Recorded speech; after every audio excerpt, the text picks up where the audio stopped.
Hello there everybody, Andy here.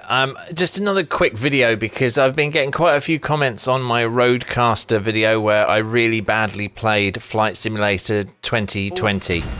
Oh dear. Right. Well, I landed it.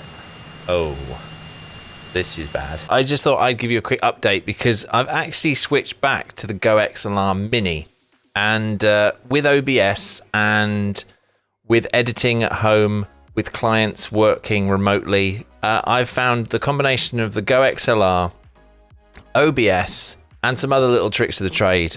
I've got a situation here where it's really working well. And welcome, this is my virtual sort of client room where I can chat with people. And you can see in the background there, I've just got a sort of virtual studio background. But we don't have to stop there. You can, come to the lounge.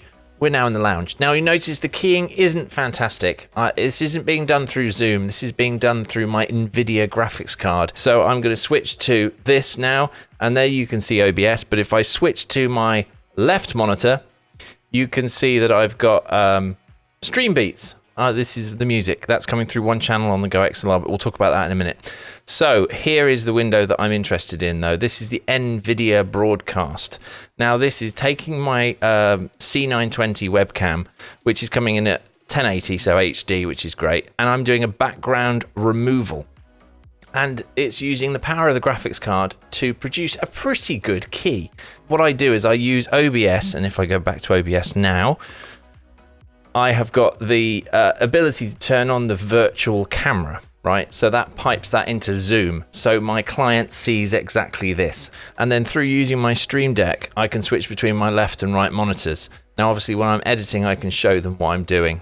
So on this monitor here, we've got OBS, and I can do full screen as well. So if we have a look at this, the reason why, that is terrible. That is like some sort of Doctor Who weird strange thing. Whoa, look, hi. You can see the delay. There's not much delay, actually. This is just screen capture through OBS, no additional hardware. So that's all good. So let's not have that full frame. But if we have a look up here in terms of the audio mixer, the reason why I switched from the Rodecaster Pro, which I was using in my last video, I've now moved back to the GOXLR Mini.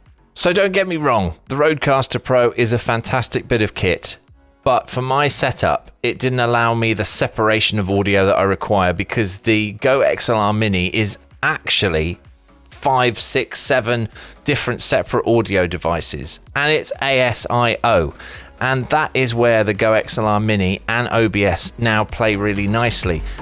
You can see that I've got every separate channel here, and they're not faded down. That's full fat levels.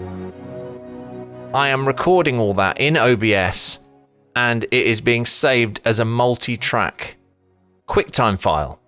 So when I take it into Premiere, I've got everything, because I do a radio show on Friday nights for a local radio station, and my Skype caller, the co-host of the show, Paul, the Paul and Andy Show. Let's put our living stereo stylus in this groove. Well, hello there, lovely people, and welcome to the Paul and Andy Show. We call it that because my name is Fernando. I'm only joking, it's Andy. And I am ABBA. Yeah, great. He comes in on a separate track, and his video comes in via NDI straight into the computer.